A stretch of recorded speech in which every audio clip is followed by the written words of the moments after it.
Good evening, and thanks so much for joining us here tonight. We got a special broadcast for you here at Speed Racing Network. I'm Greg Olenek here with Brandon Domain as always, and Brandon, it's going to be a really fun night, and we're doing this for the kids, putting on a benefit race to benefit St. Jude Children's Research Hospital. Always a great cause here. Absolutely a great cause. Hopefully we get a great race as well in the process as we kind of throw back the clock a little bit here with what we're going to see on the racetrack at Daytona tonight. But the bigger thing is making sure that we raise money and do as much as we can for St. Jude. Really one of the best causes out there with everything that they do. They don't get enough credit, even though they get plenty of credit, but they still don't get enough credit for everything that they do. So a great cause, and very happy to be here tonight to help put this on. Yeah, we're going to have a little bit of a throwback race, something really cool that iRacing did the last year or two. I believe it was last year. They came out with the 87 Thunderbird, and I believe it was the Chevy that they came out with as well, and we're just going to put on a little bit of a throwback race for everybody here at Daytona International Speedway. But before we get to that action, I want to go ahead and run a quick video to kind of inform you on what St. Jude's really is and what they do in case you don't know. So take a listen and enjoy it.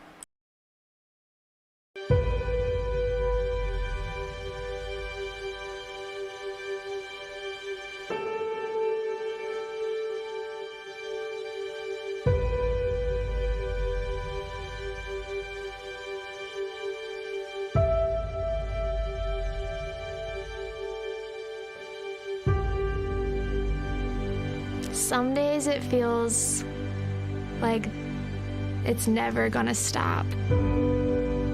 It's kind of a mental war. Sometimes you just feel like it's not going to get any better. Lo primero que le pregunté a mi papá fue, papi, yo me voy a morir.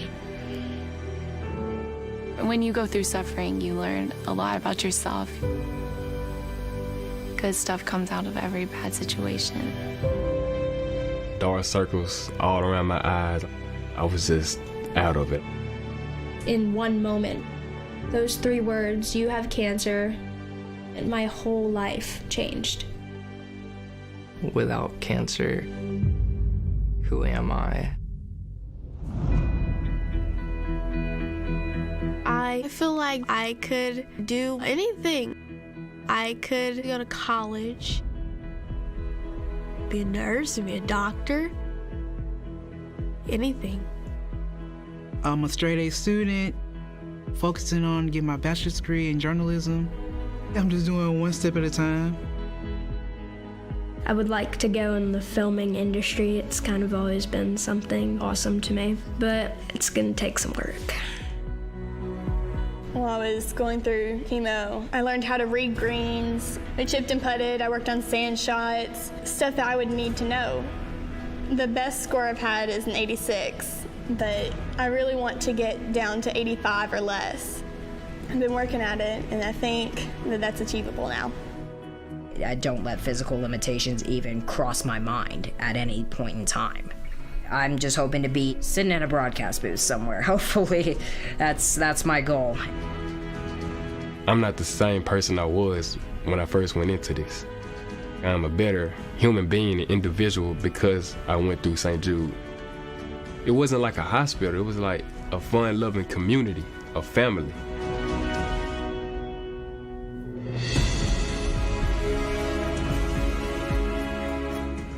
You and I have vowed that we will do everything in our power to bring about the defeat of these catastrophic diseases. St. Jude Children's Research Hospital, world-renowned. I need your help. Advancements in pediatric science. I can't do it alone. And clinical care. Please help me. We're going to treat children of every creed, nationality, and color. And by the grace of God, it shall be done.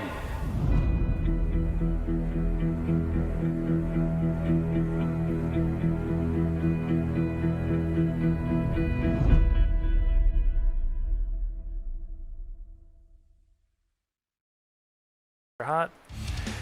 And And that was an awesome look at just what St. Jude's Children's Research Hospital does for the kids out there and why they need every bit of help from the community.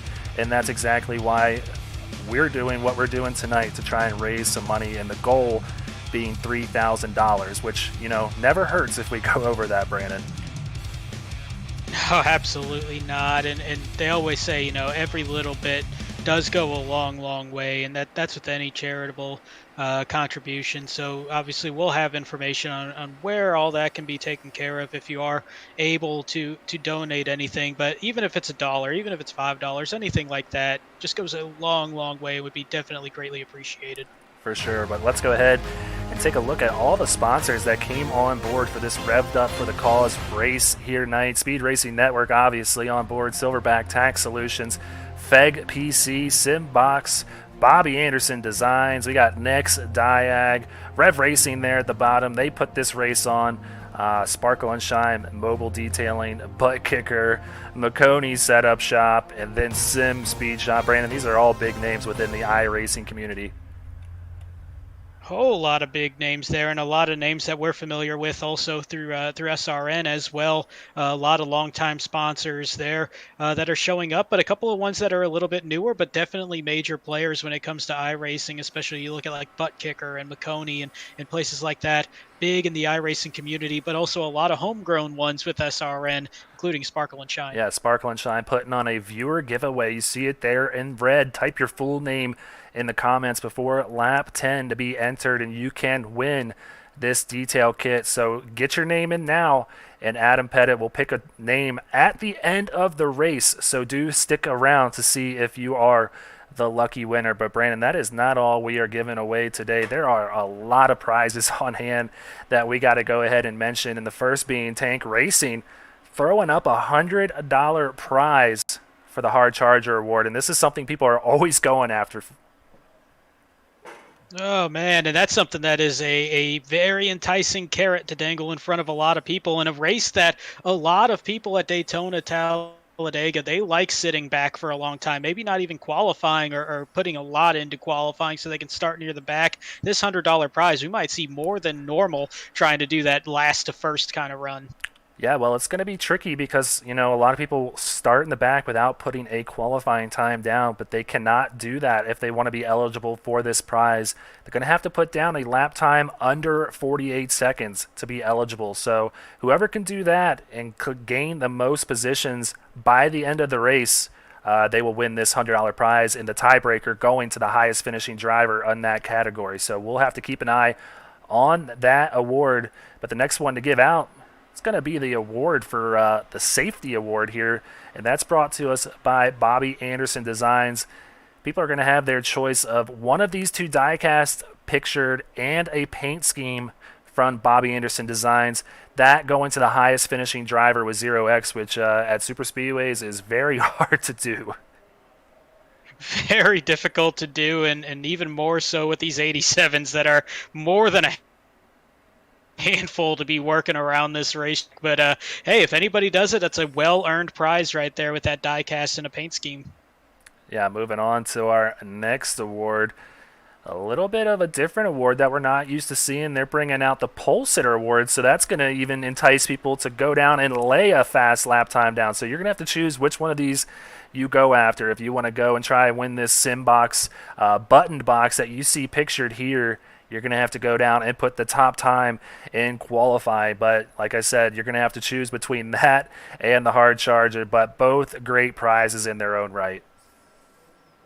Yeah, and looking at the provisional standings right now when it comes to qualifying, we've got a pretty tight race with a handful of guys all within about a tenth of a second going for that pole award and trying to win that sim box. And that is a very handy device for anybody that's into iRacing or any other racing service, of course, but just gives you more options, more ways that you can kind of handle everything inside the virtual cockpit there and try to do more with the service. So that is a very useful tool that will be going to somebody who winds up on the pole tonight. tonight. Yeah, it gives you a couple of ignition switches up there, some buttons to assign to whatever you want. You can set what type of pit stop you want by just pressing one of these these buttons, excuse me. Great tool to have. I have one right here beside me. A lot of people do in the community, and Simbox, one of the best companies that makes them out there. So a great prize on hand for these guys tonight. Another one to be handed out, though, tonight is going to be from Butt Kicker, a Gamer 2 on the line, and everybody is always racing for these. And Brandon, this is going to go to a random driver chosen by the admins, but that driver going to have to finish on the lead lap tonight. Yeah, that could be a challenge when it comes to super speedway racing. Never know when one of those landmines, like we like to call them, will pop up on the racetrack and knock out a whole bunch of people. But always good to see Butt Kicker around. That's a pretty cool device that they got there. Just, it's been a little bit since I've been able to say this. We can talk about the butt radar again. That kind of gives you that feel that this device will kind of give you that more of that feel of what's going on with the car that you can kind of feel more in real life, but not necessarily feel that in sim racing. This kind of tries to replicate that a little bit more, make it a little more realistic. Well, one more award to be handed out by one of our awesome sponsors here tonight, going to come from Feg PC. Check them out at fegpc.net. That's going to be $25 awarded to the halfway leader, so it's going to give these guys a little something to race for middle of this race, so it's going to heat up a little bit. Absolutely. That halfway leader, it's always just another little way to push people in the middle point of that race, trying to move their way up front. We see that in real life now with the stage racing that you see in NASCAR's top 3 divisions, and that we're going to kind of have that play out here in this race when it comes to that halfway drive, and whoever's going to get that $25 prize will go towards some good stuff there from Feg PC. Well, time to get down to the race payouts, and right here you're going to see it. First place going to come away with $200, but also first place racing for a wheel from Sim Speed Shop. So $200 plus a wheel, not a bad payday. Second place going to come away with $100 and another button box from Simbox. So Simbox really stepping up here to bring these guys some awards to drive for here tonight. Third place going to come away with $50 as well as a detail kit from Sparkle and Shine Mobile Detailing. And we do appreciate all these sponsors stepping up to give these guys something to race for and hopefully put on a good show for everybody out in our attendance here tonight, and maybe we can raise some money at the same time. Absolutely thankful for all the sponsors for sure. And we look at these race payouts, you can pretty much double, if not more than double them with the additional prizes that are given out there with the detail kit, the button box, the wheel. I mean, go on Amazon, look for a racing wheel, even the basic ones. That's a couple $100 right now. So to find a good one as a huge prize that's out there for these drivers tonight. Yeah, and it really helps some guys improve their driving and gives them that realistic feel at the same time. Sim Speed Shop, one of the best doing it out there, so we appreciate them coming on board. But Brandon, it's grid time. These guys are getting out there on pit road, getting strapped into these 87 model cars out here and getting ready to go really, really fast. This was back before restrictor plates, and these things fly around here. And you could see that from the time that Aaron Smith laid down, no draft, putting down a time of 44.156. My goodness, that is flying around this racetrack. And I know when I was kind of testing these out, it's not hard to hit around 210 miles an hour, if not faster, by yourself. That's something we don't even see in the draft anymore with the cars that we have. These 87s absolutely haul. Second place going to be Reese Schaefer starting on the outside of row 1. Row 2, Robert Anderson and Drew Ballesteros. And then in row 3, we'll have Troy Techmeyer and David Duke. Yeah, going to start 7th, going to be Corey Saucier in row 4, as well as Danny Dow to his outside. Nathan Nixon going to be the inside car on row 5. Blair Holloman to his outside starting 10th. And then Edward Shearer going to be in 11th. And Dave Fuge Jr. going to round out the top 12 here tonight. But, Brandon, we were talking about it before this race started. We have a heavy hitter out there on the track tonight. Aaron Smith, he is our pole sitter. And no surprise to us because he is always winning these super speedway races. I'm excited to see what he can do out here tonight in these 87s.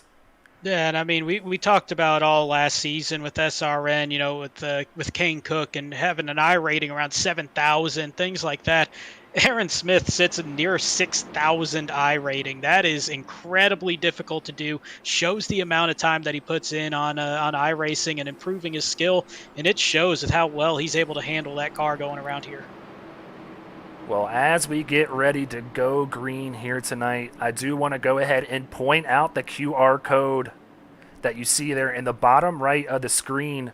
If you feel obligated to go ahead and donate some money like we keep mentioning, just take out your phone, pull your camera up, and go ahead and just hover over this QR code. It'll take you right to the link that you need to go to help us reach our goal. But Brandon, we are green here at Daytona International Speedway as they get these things fired up. I'm going to go ahead and bring up the speedometer to see just how fast these guys get up to on this first lap.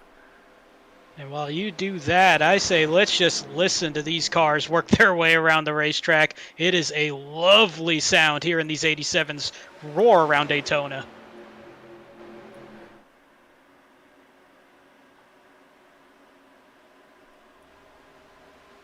Getting up to almost 210 miles an hour. It's absolutely insane.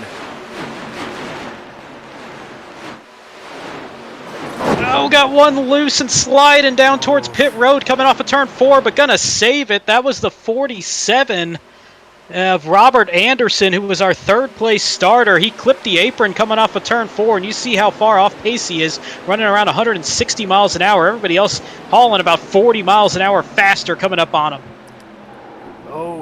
Oh, and they get crossed up. Someone's in the wall there. We are under yellow already. Devin Zimmerman on his lid in that 33 Chevrolet. And it's so easy in these 87 cars. We talk about the Xfinity cars and how low downforce those are. These 87s are tenfold on how low downforce they are. It is incredibly easy to lose control by yourself going into the turns, much less when you get a little bit of contact there with the 81. I believe that's Max Service. That just barely, his teammate barely making a little bit of contact there, it looked like. Maybe just taking the air out, but I think there's a tiny bit of contact. But when he gets into the 33 of Zimmerman, who goes right into the 9 of Rob Yost, and both of them flip upside down easily. Yeah, take another look from our turn 1 cam here. Don't think we're going to see what we wanted to there. It was just after that camera, but we've seen everything that we need to. And just the bump that sent Devin Zimmerman flying and on his lid just like that. So going to have a hard time getting the damage. You can see the front bumper dragging on that car. I believe these guys do have a fast repair, though, and there you see it. That car is fixed up and ready to go, but on lap 3 out of 80, Brandon, I'm calling you Devin up here. That is not what you want to do. No, that one fast repair already out the window with 77 laps to go in a very treacherous race car going around this track. It is just so easy to lose control of this thing, and I'll fully admit it. I ran about 20 laps just kind of testing it out because I'm not as familiar with the 87s. Try to run as much Xfinity to get used to that as I can. But these 87s, I turned it around about 5 times in 20 laps running by myself at Daytona. The entry into the turns, it just wants to lift up on you so much, especially right when you get into the entrance and it kind of hits that little dip that you feel going into the turn. It just really wants to get away from you. And in the draft, it's just going to be even tougher to try to handle that. Yeah, it's hard to explain to the viewers at home just how hard these cars are to drive. But man, it just feels like you're floating in the air with just how fast and just how loose these cars are. So not surprised to see an early caution here, but I doubt that was at all by any means intentional by the 81. Like I said, these guys are teammates. They race with each other all the time, so maybe just a miscommunication there, or just wasn't expecting to hit him and was trying to go by him. But nonetheless, Devin already using that first fast repair. But yeah, these guys are going to have their hands full tonight. And while we talk about the difficulty, one thing going back to that replay that we saw, that accident, do want to give a little bit of a nod there to the 64 at Derek De Silva, who did a great job working his way around that accident. He was the 4th car in line behind it. He's coming off pit road now. I don't think he picked up any damage, though, in that accident. This just might be a regular pit stop, maybe trying to play a bit of a fuel mileage game here early on. But he did a great job just weaving his way through that incident and not really making any contact with anybody, even though he was right on it when that accident happened. Good looking golf throwback there.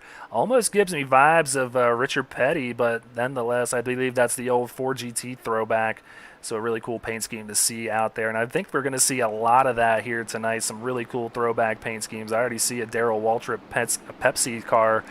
My dad, I know for a fact, is going to be rooting for that car. He was a big Darrell Waltrip fan back in the day. And I got to admit, man, the yellow, I don't know why it seems so cool to me, but the yellow on Pepsi colors, it clashes so much that it works. Yeah, you just don't expect it these days anymore. And most recently you saw the Jeff Gordon Pepsi cars back in the early 2000s that he ran, especially when he was running in the Busch series then and all that. But just seeing yellow in that old throwback Pepsi logo, just a great looking car, and a sea of cars that are just absolutely fantastic looking in this race. Yeah, we're going to try and give you guys a look at all of them, because these guys have been taking some serious pride in what they're putting out there on the track. They do put a lot of time into getting these cars out there for everybody to enjoy, and they've been sharing them within the Revved Up for the Cause Discord and putting them on the track tonight to try and go win this thing. So we're going to see who comes away with it, but starting to get this field. I see a Crisco car back there. That is awesome. So yeah, we're going to try and get a look at all these cars once we have an opportunity to do so. I don't think this is going to be our only caution, like we keep saying, Brandon. No, and I almost feel bad throwing it out there, but I think I had a pretty high over-under when we were talking about it of how many accidents we'll see out here on the racetrack. But it is a big game weekend. I'm not sure what, everybody else just says big game to avoid getting angry from the NFL. But yeah, you get all those little prop bets out there and all that stuff. We could throw out that one of how many cautions we'll see tonight. Yeah, don't get us sued by the NFL. We cannot afford that just yet with where we're at with Speed Racing Network. But yeah, the big game going on this weekend. But we got a big race here at Daytona for St. Jude's Children's Research Hospital. We are back green here at Daytona. Man, just love the sound of these cars as they get fired up and just pulling away faster and faster down here. So much quicker on the acceleration than we're used to from recent years with the restrictor plates and then the tapered spacers. These things just all power as they work their way around. The second lap is going to be the toughest for these drivers, though, because that's when they're at full speed and really starting to get used to how the car is going to be handling. We saw that on that first original start. Let's see if they get it figured out a little bit more here the second time through. Yeah, going through all the cameras around the track. These guys putting on an awesome show, kind of separating themselves a little bit now. But we're pulling out one green flag lap as we get this thing sorted back out here at Daytona.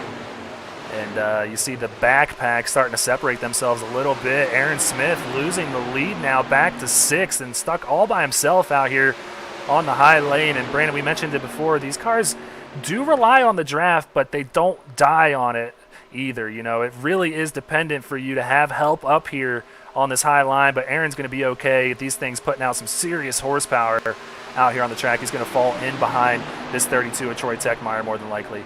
Yeah, I mean, if you're caught by yourself, you're hung out to dry, you are going to get penalized for that a little bit and lose some spots, but it's not going to be dropping you all the way back to the end of the line like we see in current day racing. That draft's still going to be a factor, especially when they group up like this. I'm a little surprised to see everybody still grouped up this tight in this front pack. I was kind of starting to think we might see maybe not so much tandem drafting, but a few more smaller packs kind of separate themselves, and maybe we see that here in a bit.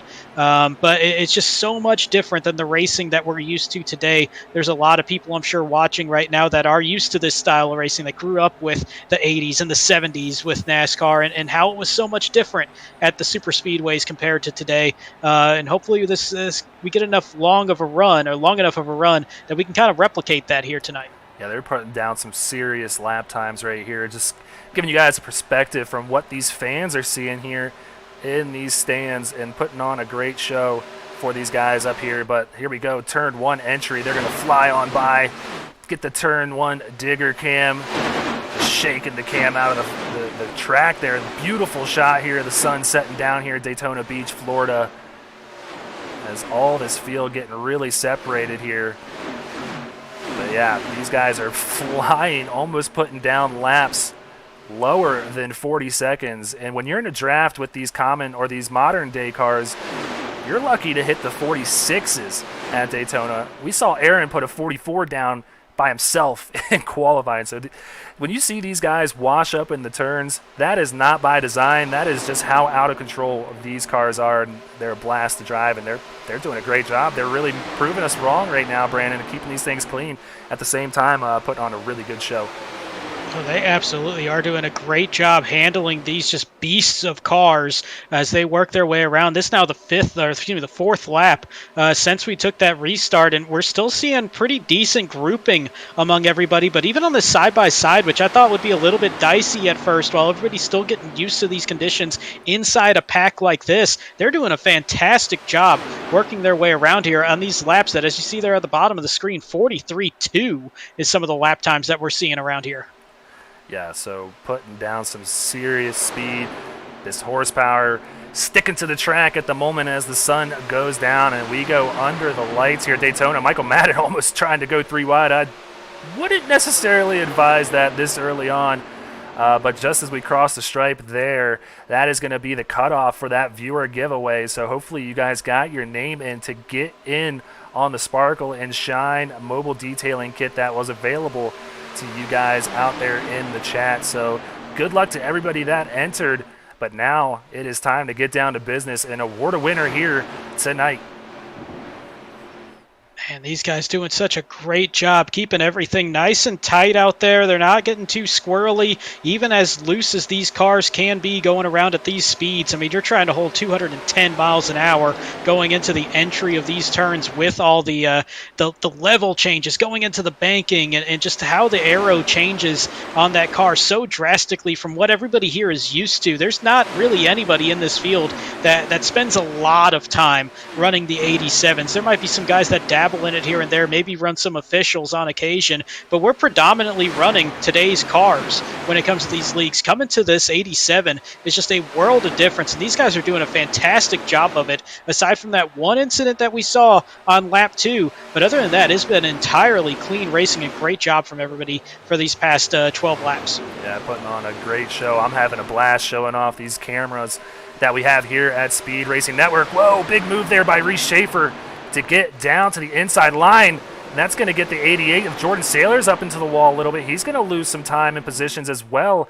That's the guy up in the Crisco throwback. That is one of my favorite cars out there tonight. You see Michael Madden getting a little squirrely. He's got to be careful coming back up in front of Ed Shearer there in the 94, but they both keep it clean for the time being and are going to set themselves up as Michael Madden. That's what I was talking about earlier. That is not by design. That is just how much speed that they're carrying into the turns. It's just hard to keep it down at the bottom, Brandon. They're kind of lifting when they enter the turns, which we're used to just keeping this thing mashed to the floor the whole time. They're having to drive these. Yeah, there's a whole lot more skill involved, a lot more pedaling, and it is completely just mash the gas, and you might lift a little bit if you're in the middle of a draft, and it kind of starts accordioning up. Wow, that's a tough word to say. But it all kind of mashes together on you in that pack. Or you're catching somebody really good. You might kind of tap the brake a little bit just to try to catch them as opposed to slam into the back of them. Here, you have to do it. You have to get some of that speed out of the car. And we got one turned around in 3 and 4, one upside down, the 32 car flying in the air, and that is a big wreck. Troy Techmeyer, we saw him with a good move earlier, but this time getting stuck on top of the wall on the exit of turn 4. Yeah, that's just one of those glitches here in iRacing. It's going to have to hit the reset and go to pit road, but let's go ahead and figure out exactly what happened here. Well, you see it there. High speed going into 3 in the 32 of Troy Techmeyer, just catching the wall a little bit. And then when he came down, he caught into the 14, which is Dave Fuge Jr., and that kind of just sparked that little chain reaction there. 4 or 5 cars getting caught up in this one. See that little bit of a late spin. Not sure who that was with the smoke there, but just a tough spot there for everybody. Just kind of getting caught up in that one little issue, but it's just such a small margin of error once one thing goes wrong. So close for Dave Hughes Jr. to saving that, but unfortunately not able to do so. Let's take another look from his perspective here. So close and just barely got clipped there. Comes up into Mike Mosby. The 24, though, did a fantastic job of surviving that thing and keeps that DuPont Chevrolet heading in the right direction. I'm trying to find in my scoring who that was, but it's Joseph Peters. Yeah. And that's a second straight incident that we've seen where somebody was right in the middle of it and found a way out of the incident without much damage. You see him there, a little bit of contact to the 32, maybe a little bit of contact from behind, but then saves it. Oh, he maybe. does get a big hit there. We didn't see that. That's a big hit. That's a very big hit there. That's definitely going to need a fast repair to really fix that one up. And, hey, we've seen a pretty good green flag run there. Maybe these guys figuring it out more and maybe burning that one fast repair. It's going to put you at a disadvantage, obviously, put you on a little bit of a tightrope. But maybe it's not going to be that death penalty that we were kind of thinking it might be with that early incident.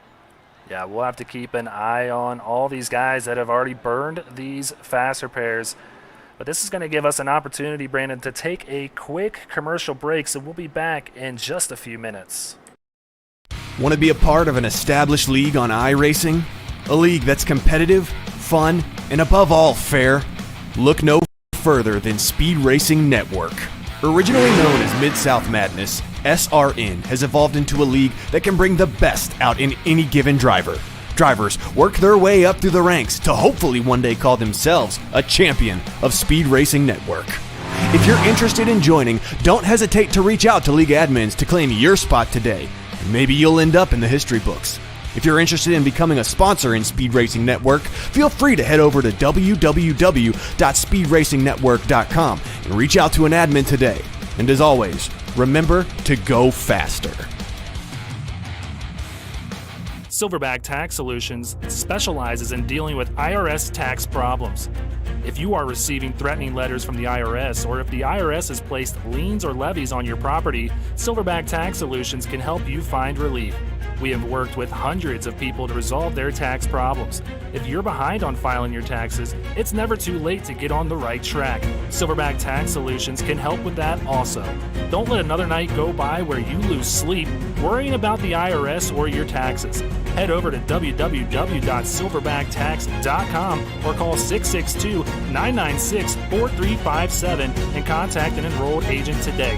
We can help you gain peace of mind and deal with those problems for you. All right, you guys did not miss one bit of the action.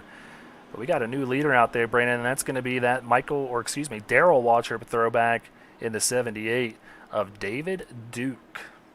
Yeah, not having the polka dots on that car, but that Pepsi car looking real good as well. And running up front there for David Duke, he's going to have Nathan Nixon to the outside of him on row 1. And then Aaron Smith, we talked about him losing that draft and kind of getting kicked out to the outside line and losing a few spots. But here he is right back there inside row 2 next to Reese Schaefer as we get ready for this restart. Yeah, and I just want to go ahead and clarify correction here. One of the cars looking like Michael Madden's going to be Danny Dow. That's the guy up here dicing it up with the rest of these. He's going to be in 6th place. So, we got some new names up here to the top 10 as well. Cody Riggs, he is now running in 9th. And so far, looking like our hard charger going to be, if he made it in the time that they wanted, it's going to be that Michael Madden machine there in the 15. But back up front, we're going to go back to green flag racing here in a few seconds as we're going to see that pace car go down pit road. Green, green, green, green. And there you hear it. We are back green. You see him waving the flag, getting the action back ramped up down here in Daytona Beach, Florida. Going Going to go ahead and follow this action all the way around the track with these awesome cameras that we have here at Speed Racing Network.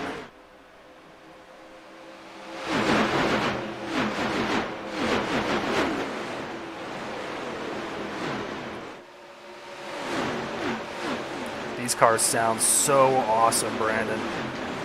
Oh, absolutely love it. Love the sound. Love the vision that we're seeing here with that skyline going around the racetrack as it's sunset at a virtual Daytona International Speedway. These 87 cars running around. And, I mean, it's kind of a weird balance here seeing these 87s going around the track, but you see the safer barrier, you see all the LED lights, all the updates to the track. It's a crazy combination, but it looks absolutely awesome when it's done well. And iRacing has done a fantastic job putting these combinations together like this. Yeah, Two Wide Racing up front for the lead. We got Nathan Nixon and Edward Shearer battling it out, but it looks like David Duke's going to take it 3 wide and thread the needle now, moving up to the inside lane, taking the lead on that inside lane. David Duke now running in second. Ed Shearer out in front. We got a new leader here at Daytona.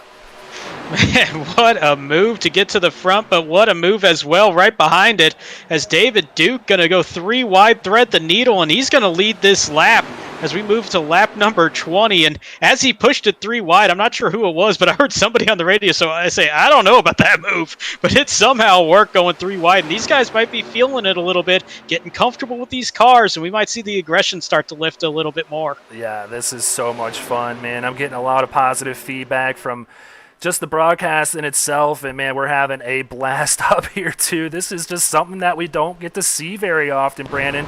These 87s racing, white knuckle racing at that. You can just see like how much wheel and how much effort Reese is having to put in this car just to keep it straight. And behind Ed Shearer, as he gets a big run coming to the start-finish line, he's got to stay off of Ed, otherwise he's going to send that 94 flying through this field. So he's not only got to negotiate that, he's got to negotiate the space between him and Ed. He's got to also negotiate these guys to the inside. We got side-by-side racing up front.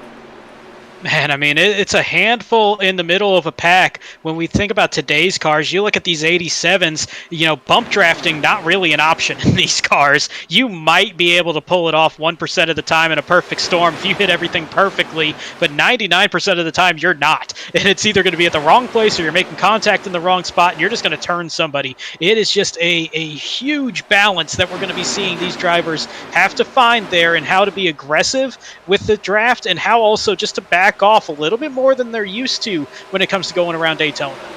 Well, starting a single file out up front. Ed Shearer out front, David Duke in second, Nathan Nixon in third, Reese Schaefer in fourth, and Danny Dow rounding out the top 5. We'll give you a quick run through of the top 10 in its entirety. Jordan Sailors in 6th, Scott Kalal in 7th, Corey Saucier in 8th, Drew Ballesteros in 9th, and rounding out the top 10 going to be Aaron Smith. So he's just kind of sitting back and seeing what happens and doing a good job of it, keeping that 70 car clean. But just as I say that, they start getting a little bit of side-by-side action here in the middle of the pack.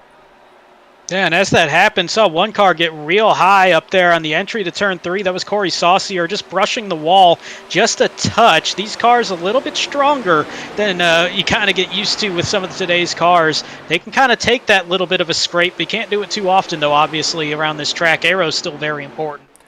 And Brandon, I think this is collectively both of our favorite cars. The Buddy Baker throwback out there. Even got the name on the name rail. This is just a super cool car that I just don't think is as appreciated as it should be. And, man, Jordan Sailor's doing it right by having it in the top 5 already tonight.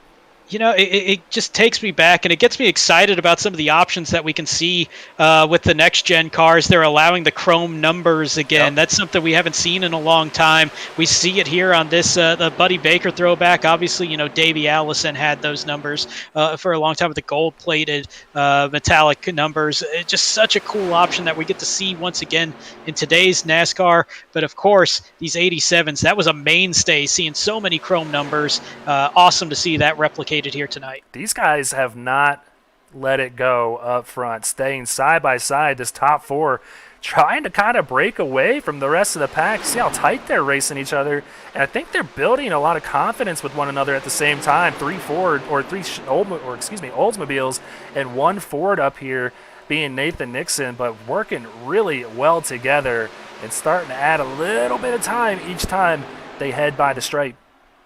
How trippy was that saying Oldsmobile as we're talking about Crossing cars it up, yeah.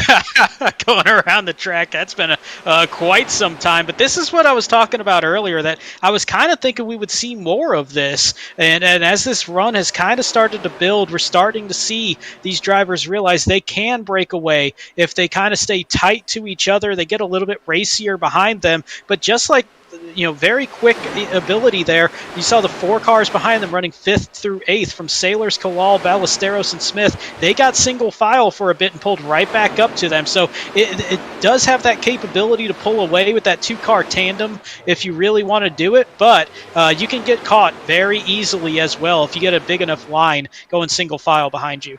Yeah, and just as we say that, the rest of the pack catching up to this lead group, and rightfully so, because they do not want to let them get away. It's hard to explain to everybody at home, but this draft just doesn't work necessarily the same with these 87s as it does with the cars that we're used to nowadays. But man, things heating up front. We got a battle for the lead amongst 6 or 7 cars. Jordan Saylor's starting to get in on the mix. He's going to the inside of Reese Schaefer.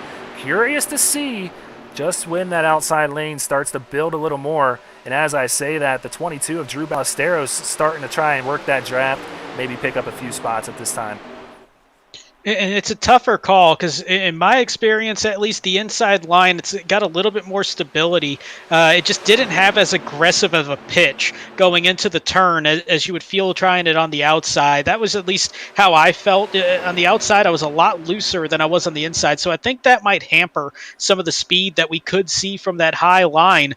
But if they start getting bogged down in that inside line where everybody's trying to kind of stay tight and they're trying to respect each other more and more and trying to give that space, maybe they kind of back off the throttle a little bit more. That outside line could almost just kind of be that counterintuitive line where it shouldn't be as fast, but it winds up being faster because they have less resistance to work their way around.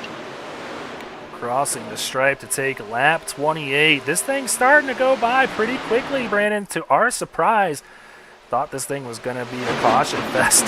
Just gives us more time to talk to the viewers, but they are putting on a fantastic show, man, and it is just I'm speechless almost, to the point of not knowing what to say. This is just really cool to see this. I was talking to you before this broadcast, I've not had the opportunity to really race these too much. I own one of them, but really to go out and have a full race like we're seeing right now, I have yet to do that, and this is just making me really want to get out and dice it up with these guys. Whoa, someone getting really squirrely back there. I'm thinking that was...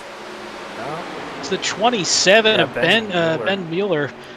Great save there coming off of turn 4. He's going to fall victim here as we see that pace difference there, about 10-15 miles an hour. And this was right about the time that I was going to mention a comment that I was seeing on the YouTube chat, actually, asking about the tire wear and mentioning the tire wear. That is going to be a big factor around here. We normally don't talk about tire wear when it comes to Daytona, Talladega with the current cars, but with as much of handling being a factor when it comes to these 87s, how little downforce they have, the tires are really going to be like a cheese grater kind of moment here going around this racetrack. Even as smooth as Daytona really is compared to a lot of racetracks, just the amount of sliding that these guys are doing, the tires are going to wear so much more. And there's a perfect example of it right there through the tri-oval as Nathan Nixon, an incredible save as that thing got nearly sideways on him.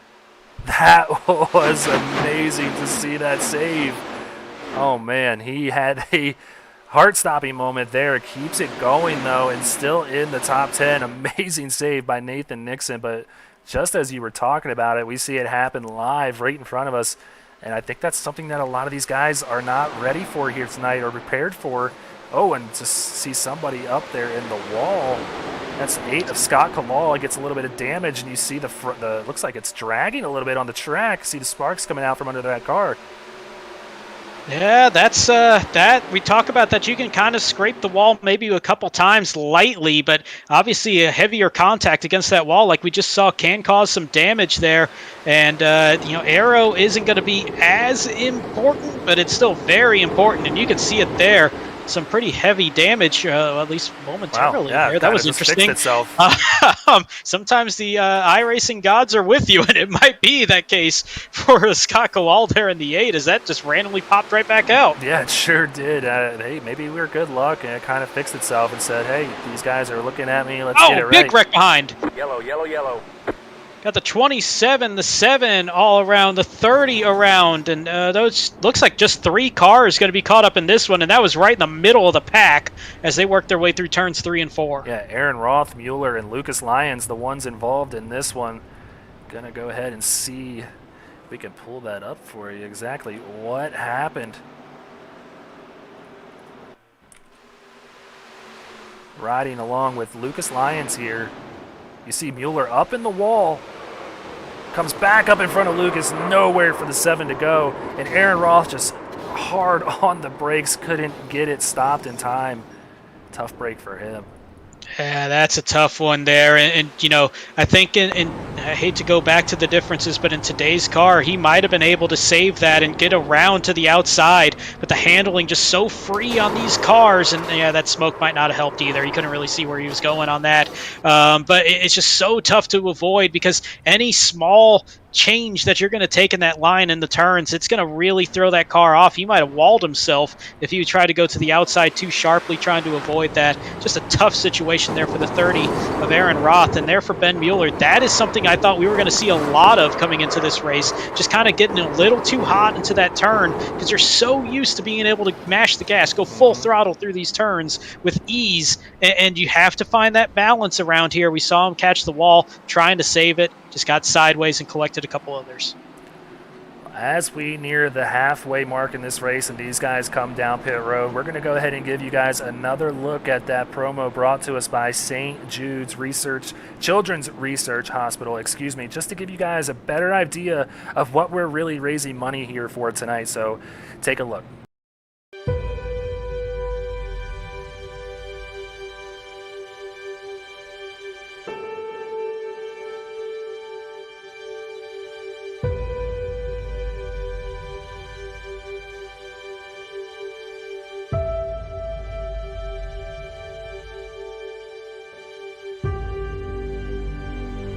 Some days it feels like it's never gonna stop. It's kind of a mental war. Sometimes you just feel like it's not going to get any better. Lo primero que le pregunté a mi papá fue, papi, yo me voy a morir. When you go through suffering, you learn a lot about yourself. Good stuff comes out of every bad situation. Dark circles all around my eyes. I was just out of it. In one moment, those 3 words, you have cancer, and my whole life changed. Without cancer, who am I? I feel like I could do anything. I could go to college, be a nurse, be a doctor, anything. I'm a straight A student, focusing on getting my bachelor's degree in journalism. I'm just doing one step at a time. I would like to go in the filming industry. It's kind of always been something awesome to me, but it's gonna take some work. While I was going through chemo, I learned how to read greens. I chipped and putted, I worked on sand shots, stuff that I would need to know. The best score I've had is an 86, but I really want to get down to 85 or less. I've been working at it, and I think that that's achievable now. I don't let physical limitations even cross my mind at any point in time. I'm just hoping to be sitting in a broadcast booth somewhere. Hopefully, that's my goal. I'm not the same person I was when I first went into this. I'm a better human being and individual because I went through St. Jude. It wasn't like a hospital, it was like a fun-loving community. a family.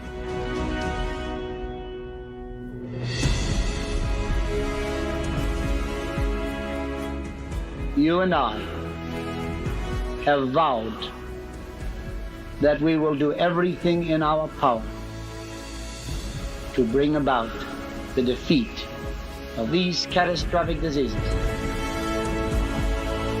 St. Jude Children's Research Hospital, world-renowned. I need your help. Advancements in pediatric science. I can't do it alone. And clinical care. Please help me. We're going to treat children of every creed, nationality, and color. And by the grace of God, it shall be done.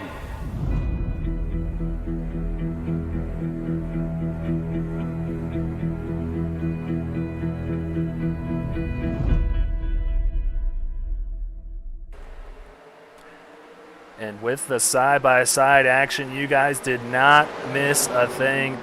Once again, we appreciate St. Jude's Children's Research Hospital for giving us the opportunity to run that promo, to really give you an insight into what they bring to these families and children and just all these people around the world, doing a great thing for all these guys. And we're trying to do our cause here as well and raise some money, trying to get to that goal of $3,000. So if you feel like you want to go ahead and donate anything, $1, $5, $10, go ahead and take that camera phone out. Go ahead and hover over that QR code. It'll take you directly to the link that you need to go to, and we appreciate you guys doing that for us. So back underway here in Daytona, Brandon. And we're almost to that halfway mark where somebody is going to win $25 from feg.pc. Yeah, we're getting very close to that 5 laps away, including this one, before we find out who's going to be that award winner for the leader at the halfway point. And right now, Jordan Sailors in that Buddy Baker 88 throwback is out in front. Maybe the best paint scheme out there, at least in our opinion, I think. Yeah, and kind of take the consensus on it if anybody wants to vote on that on the YouTube chat as well. Yeah. But a fantastic paint scheme. And hard contact. In the wall big time. No caution just yet. I think it might have just been him. The wheel coming off that thing. People are going to have to try and avoid it. This guy's driving around on 3 wheels right now. Not what you want. Oh my goodness, and that gives you some Kurt Busch vibes from back in the early 2000s at Homestead, but unlike Kurt, it was a bad position there for Ballesteros. He was right at the entry of pit road. He could have made it, but there was a lot of traffic between him and that entry to pit road that prevented him from being able to get that thing down onto pit road right as that tire came off. He's got the heavy damage there. I believe I saw Lucas Lyons have to go down onto the apron. He might have some damage as well from that incident, but we stay green 3.5 laps away until halfway. Lucas Lyons looks okay out there, enough to keep going at full speed, but yeah, I was trying to see if that wheel came back for us this time like it did the last time for, I can't remember who it was, but they had right front damage and it kind of fixed itself, but that's some significant right front damage for Ballesteros. Unfortunate for him. He's been running up front this whole night in that 22 machine. Oh, these guys leaning on each other, David Duke and Jordan Sailors, former teammates, and really giving each other a run for their money right now. Yeah, we've seen some guys get real aggressive trying to make those threading the needle passes, going 3 wide down the middle, and that one almost came back to bite David Duke and Jordan Sailors, but it gives Ed Shearer a shot to take the lead outright here as we take the line with 2 laps until the halfway point. Yeah, taking another look at this race up front from the view of the fans in the stands, and getting a little bit spread out after what we just saw happen to Drew Ballesteros. His top 10 kind of separating themselves. Corey Saucier, Nathan Nixon, and Robert Anderson all staying within striking distance. I think they're going to catch back up to this pack, but this is really the race for the lead here. You can see the distance all the way back to, I believe that is Blair Holloman and Bobby Anderson and Michael Madden. So these guys separating themselves all throughout this field. near contact there. I believe I couldn't really tell who that was, but a close racing moment there, and we can kind of say the white flag to the stage just about. We're not going to have the caution come out automatically at the end of this lap, but we are going to the halfway point here as we come up to lap number 40. Ed Shearer trying to hold off David Duke for that halfway leader award. Yeah, I'm sure the admin's reminding these guys what's on the line right here, and that's why David Duke making the move that he's making up to the front, now leading the race here. If he can cross the stripe this time by, he's going to pocket $25 courtesy of Feg PC. Go check them out at fegpc.net. They'll get you set up with an awesome computer to run anything you want, but specifically iRacing. And David Duke is the halfway winner. He's got $25 cash in his pocket now. Did it with a bit of a slide through the tri-oval as him and Jordan Sailors in the 88 get a little squirrely there, working their way around the tri-oval. And that's something that we do talk about pretty often, that I think people really underestimate the difficulty that you have through the tri-oval at Daytona and at Talladega. Everybody thinks about the turns and how much downforce you have there typically in cars, not so much here in these, but that tri-oval, not as high banked, but just as high speed, and that kind of really throws these cars into a weird balance there sometimes, especially if you get a push at the wrong point or you catch a draft at the wrong angle. It's just real tough working around that tri-oval. We saw these guys get a little sideways. We've seen that multiple times tonight. They did a good job controlling that, despite losing a little bit of that angle. Well, let's go ahead and take this time, maybe look at a few more paints out there. This is another one of my favorites, Brandon. Throwback to a classic, Days of Thunder. Bobby Anderson sporting this paint out there. It looks really, really cool, and it's got the St. Jude Children's Research Hospital sponsor all over it. That is a great one. I think we got a couple of Days of Thunder inspired paint schemes out there tonight. I believe we also saw Reese Schaefer with the Superflow. Not necessarily a spot-on version, but that Superflow and the colors and everything, that just makes you think Days of Thunder for sure. I also like the one right behind it. And honestly, if I was running the race, that was going to be the one I would be running, actually. Good old Daytona USA out there with Corey Saucier in the 8th position right now, running that 3 car. That's a little bit of a time warp. That game came out in the early 90s, but it does kind of get you back to your childhood at those arcades. Playing that game. Just a fantastic game. Love seeing that car out there. Take you back to Chuck E. Cheese and just trying to get all the tickets you can and just asking your mom for another quarter and just let me play again. I can just remember it all too well. It was a super fun game and kind of what started this whole sim craze, man. It just got the wheel, the real, like the seat that feels like a real racing seat, and it just feels like you got everything except the wind blowing in your window. So a real cool paint scheme, and I know you said you were going to race it, so I know you're excited to see that out there on the track tonight. Oh, yeah, glad that Corey, I was glad anybody would want to run that one just because it's a cool-looking car. Glad Corey's out there. You know, he and I kind of similar paths through SRN at this point, starting the same season in the Truck Series, moving up to Xfinity at the same time. Cool seeing him do that. And here's the 2 car of Michael Larch. And actually, we look at this, it's a great paint scheme, but I want to give a nod to him. That last caution, there was a car that we saw miss that accident by about 2 inches to either the cars on the inside or the wall on the outside. Either side of him barely missed it. That was Michael Larch. I wasn't able to figure out who that was at first. Went back during that commercial and took a look at it. That was an incredible save, maybe the move of the night, but we've had a list of those so far that could be in contention for that one. Yeah, well, David Duke, our halfway leader, still pacing the field, but that guy that I just mentioned at the beginning of this race, the pole sitter on the night, who won that pole sitter award, got that button box from Simbox. Aaron Smith up there on the high line in that 70 car, just a plain old 70. Looks like a taxi out there almost. Starting to come back up towards the front, man, and I'm telling you, he's got the I rating to prove it. He wins a lot of races, so these guys are going to have their work cut out for them. If he is around, he's going to be a contender now, setting for 4th place. And that's one of those things we haven't really talked about tonight, but when it comes to super speedway racing, Ed Shearer just tapping that wall just a little bit. Should be all right damage-wise. Didn't look like that hard of contact, but just got a little bit out of line, trying to make a move to the outside right at the entry of the turn, and that just kind of disturbed the car just a little bit and threw it offline.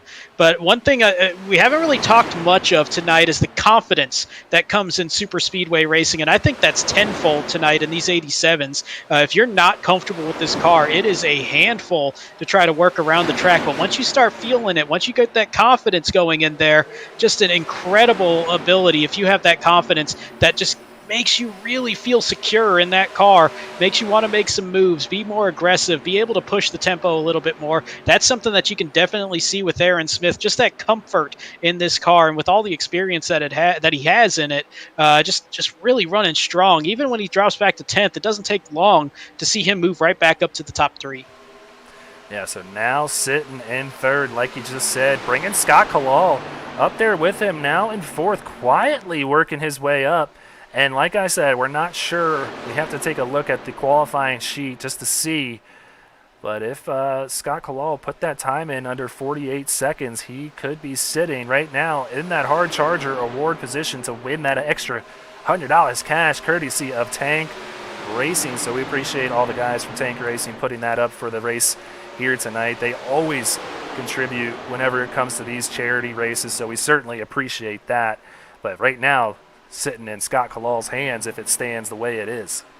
Yeah, and he did definitely get under 48 seconds of qualifying, of 44.695 for Scott Kalal. Closest to him is going to be Michael Madden, 16 positions gained thus far in this race, 13 for Devin Zimmerman and Emerson Arden both, as they're pretty close to that running as well, and all qualified under 48 seconds. Yeah, so like you said, Michael Madden next in line. He's up 16 positions from where he started in 29th, currently running 13th. But right now, if it just runs out the way it is, Michael Madden could be in trouble.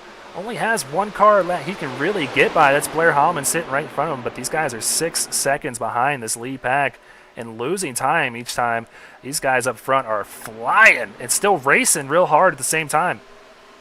And here's one thing I'm hoping for, and we're not incredibly far from that last restart. We're about 16 laps since the last round of pit stops as well, and about, 14, 15 laps since that restart. But I want to see if we can get to the point where we see some green flag pit stops and how these guys are going to handle that. It is going to be more than a handful working your way back down to pit road speed to get there. And that's something that the real drivers of the 87s back then, they didn't have to think about pit road speed so much, as that wasn't a thing back then. But these guys are going to have to hit that pit speed limit, and it's a hard car to handle as it is. But having to get on the brakes that hard, slow down from 210 miles an hour down to that pit road speed limit, that's going to be interesting if we get to that point. Yeah, I don't advise them going back in the rule book that far, because they will get a black flag. But I do believe that we are running the typical SRN rules that we're used to. I think this is going to be a 70% fuel load. So, these guys have been out there for 32 laps now, Brandon. You just hinted at it. We could be seeing something that I'm sure none of these guys, or maybe a few of them, but most of them probably haven't done in their iRacing career, and that is pit these 87 cars on a green flag stop when they are going well over 200 miles an hour. Yeah, and that's something that, hopefully everybody got a shot to practice it, but the bigger concern is we saw a lot of incidents in practice as well, with guys getting used to this car that maybe didn't have a chance to really run it a whole lot, or at least run it in traffic. They don't have the AI for the 87 cars out there, so being able to run in the draft, you either have to do it in an official race or have a practice race if you're able to do that. But if you're not used to having to make that pit stop, that's going to be very, very dicey, to say the least. Drew Ballesteros staring down, going 2 laps down now after he got that big time right front damage. Came down and got the fast repair to fix that car, but right now David Duke taking a look to the inside. He's going to put him another lap down. So that 22 symbolic there. He's now 2 laps down. Tough break for him, and I think he was really hoping that caution would come out with that damage, the tire flying around the racetrack, all that stuff, being slow there on the outside. Somehow that caution did not come out, with it being really a single car incident. Just an unfortunate break there for Drew, who's having a really good run in that 22. Yeah, that wheel probably still out there on the track. This thing's been green ever since that happened. If we looked hard enough, I'm sure we could find it. it's somewhere out there unless somebody came off the infield and grabbed it and took it home for a souvenir, or it's sitting in one of those virtual RVs somewhere. I think we're getting here pretty close to that pit window. Maybe the next handful of laps away from being able to do that and seeing these green flag stops. I'm really curious and really hoping we stay green to that point. That's going to be, I think, one of the more exciting points of this race, as we got one sideways. That's the 64, Derek De Silva sideways. He might have been trying to come down pit road, as think he... I'm also hearing a report of a wheel on the racetrack, and that might have come off the 64. It absolutely did. Yeah, big time hit there. Take another look at this again.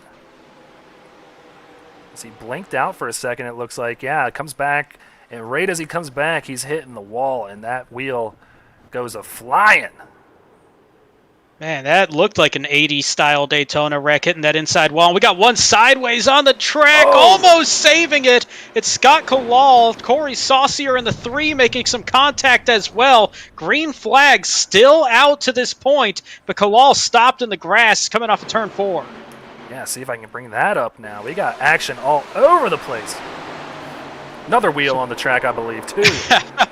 So a little bit of contact there. The 47, that's Robert Anderson, and the 8 is Scott Kalal. Slight contact into the turn, and as he was trying to save it, nowhere for Corey Saucier to go, as he barely makes contact, but just enough to really disturb that 3 car as well. And there's that. Oh, that's a harder hit than it looked like at first. And then Nathan Nixon, another squirrely moment with another save. Man, he needs to be just an NHL goalie with all these saves that he's having tonight. Nathan Nixon, unbelievable drive for him. It might not get the result that he's still in the top 10 somehow with all these saves he's been making tonight. Yeah, he's all by himself, though, now. No help. He's going to fall back to that next pack behind him. See that time just falling away there now, 9 seconds back. And now we got a caution out there on the track. Big hits back here. Huge wreck coming off of turn 2. More tires. That's a 2. Oh, wow. That's a yard sale down the backstretch. Sheesh. As we got Robert Anderson. There's once again Drew Ballesteros. Believe that was Michael Larch. Not sure who that was right back there. That might have been Danny Dow, actually. That was behind that a little bit. But 4 or 5 cars caught up in this one.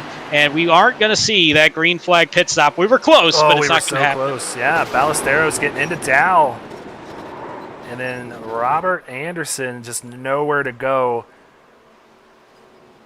Ballesteros' night going to be over, and I believe the 47 has also used that fast repair already too. All right, and on board with that 47 of Anderson, and just nowhere for him to go twice. And you know, once he made that contact with Ballesteros, that just kind of disrupted the car enough to shoot it to the outside and just fed him right into the sideways car of Danny Dow. It's right on board with Michael Larch now, who did an incredible job avoiding that last wreck. This time not so lucky, and he almost did it. He was inches away from yet another incredible save. Unfortunate. He was so close to getting through that wreck this time, but unfortunately not able to do so. And like you said, we're not going to see that green flag pit stop that we wanted to see. I think this is going to get them to the very end of this race. They're going to come down pit road this time, but at the same time, we're going to go ahead and take a pit stop of ourselves, run a few more ads here to pay some bills here at Speed Racing Network, so stay tuned. Want to be a part of an established league on iRacing? A league that's competitive, fun, and above all fair?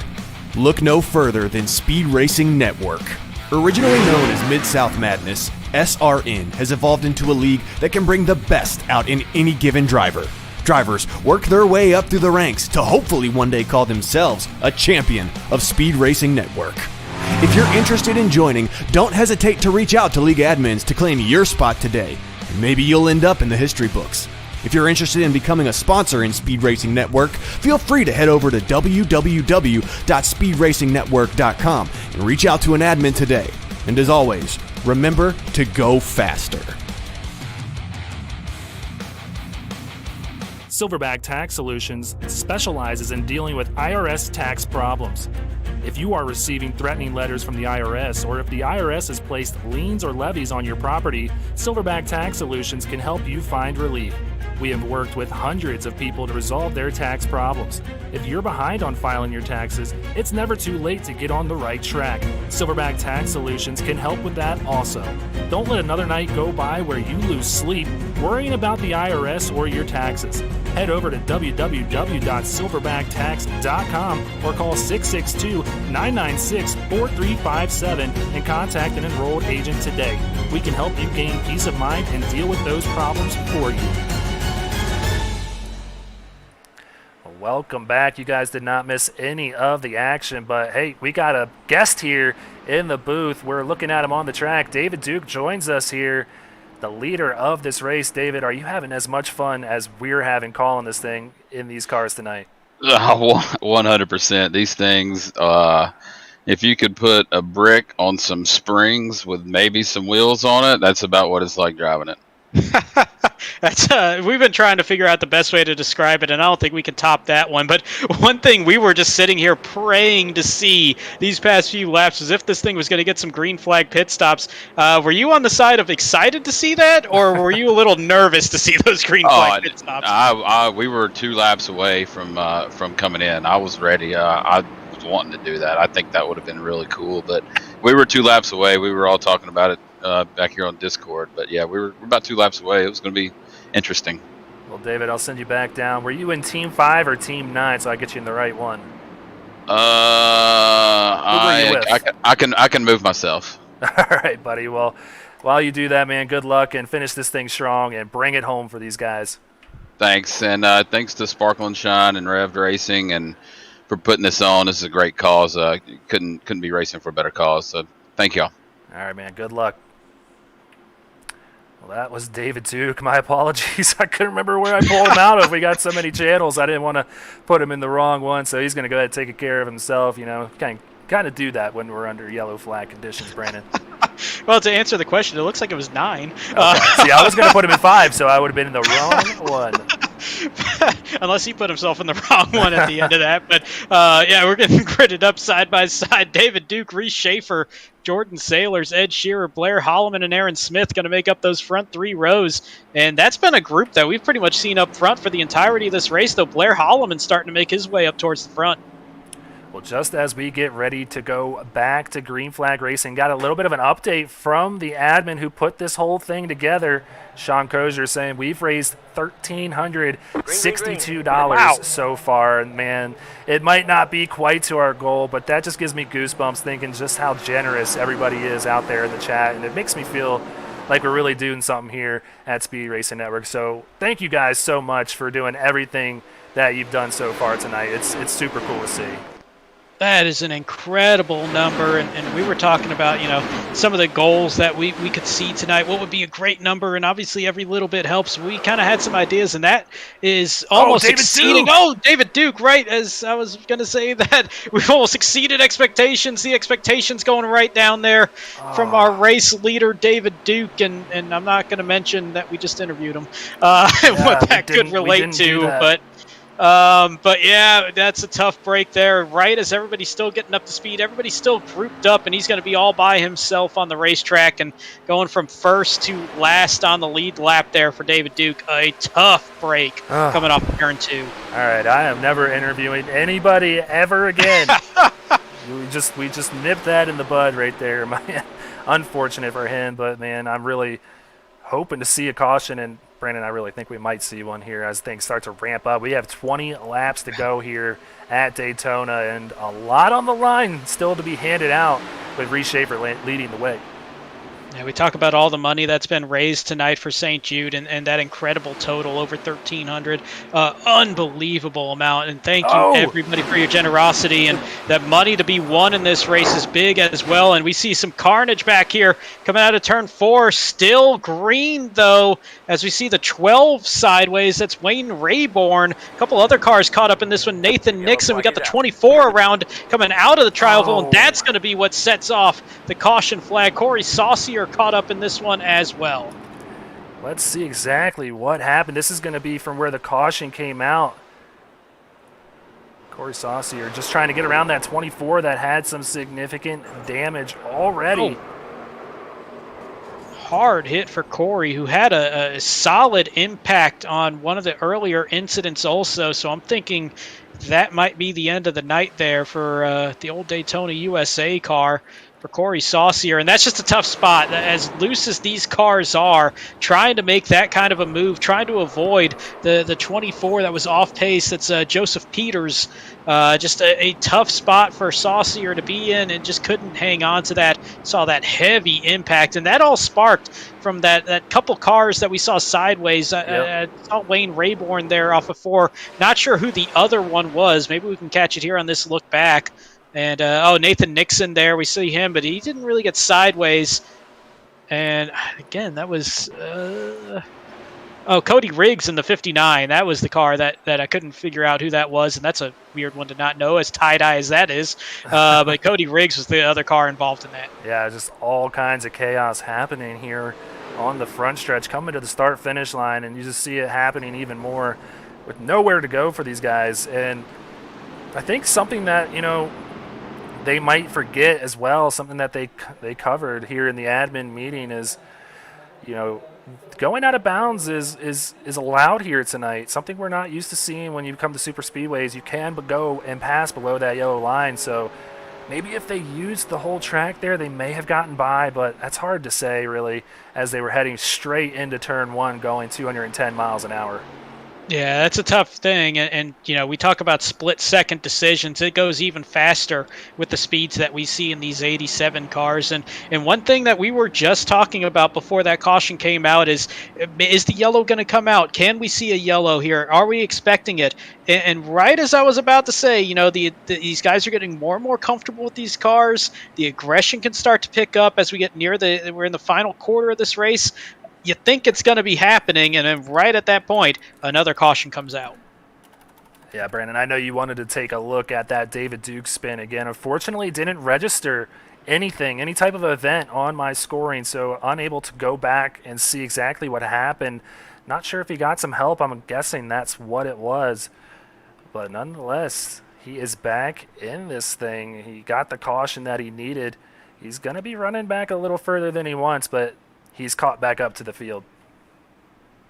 Yeah, and that caution coming out, that might be the one person that really likes seeing that caution come out is David Duke after what happened there. And that's a tough one, coming from the lead. There's a couple things that could have happened. It could be as simple as maybe he just clipped the apron, try on cold tires, things like that. Maybe just not having the comfort in the tires that he had with how worn out they were and how warm the tires were on that last run. Just that change. Could be some contact with everybody getting up to speed. Maybe he got too far away. And then the rush just came up on him from that draft and just a little contact. A whole lot of things could have happened to cause that, but the end result was the 78 going from the lead to the last car on the lead lap there. But that caution coming out puts him right back in the mix of things. Yeah, you see the flag man holding the flag up, symbolizing one lap to go to green once they cross the stripe, and it's going to really heat up. Once they get this thing back green, it's going to be 15 laps to go. So far, though, looking like the hard charger going to be Emerson Ardon, up 25 positions. Brandon, you'll have to check the time because I'm unable to do so, his qualifying time, to see if he is eligible for this award under 48 seconds. That he is. And he is. So right now, he is the top dog for that $100 prize. Next in line would be Devin Zimmerman, up 22 positions. And, I guess that would mean he's not going to fork up $100 because it would just go right back in his pocket. But cool to see his teammate up there in the position to kind of claim that prize. Michael Madden going to be the next one in line after that. He's up 18 positions, sitting in 11th. So a lot to be settled here on the track with 16 to go. Yeah, those are some big runs. Also a good run from mid-pack. Jordan Saylor sitting in the 3 spot. He moved up 13 spots since the beginning of this race in that 88 Buddy Baker throwback there. The Oldsmobile, you can say that as many times as we can here tonight before we get back to what we're used to saying on the SRN broadcast. But a good showing working his way through the field and really being up front for the entirety of this race, along with a handful of other guys that are sitting in the top 6 right now. Yeah, so we're going to figure it all out here, see if we can get this thing green all the way to the end and see just who comes away with that $200 prize and the steering wheel from Sim Speed Shop. So a lot of prizes, a lot of money, a lot of fun still to be had. But the green flag is in hand. We're getting ready to get this thing back underway, Brandon. Old Barney ready to wave that green flag with that aggressive rotator cuff tearing motion there. As he loves he's his going job. he's going just about as fast as these cars will by the time they come out of turn 2. As we got a big run on the outside, Reese Schaefer going to cut down to the inside and try to stop that run from Jordan Sailors. And Schaefer going to pull that off. He's going to be holding on to that top spot. Nobody to the side of him as they come out of turn 2. Yeah, really getting hot and heavy up here, up in the front of the pack. But so far, Reese Schaefer holding his own as they barrel down into turn 3.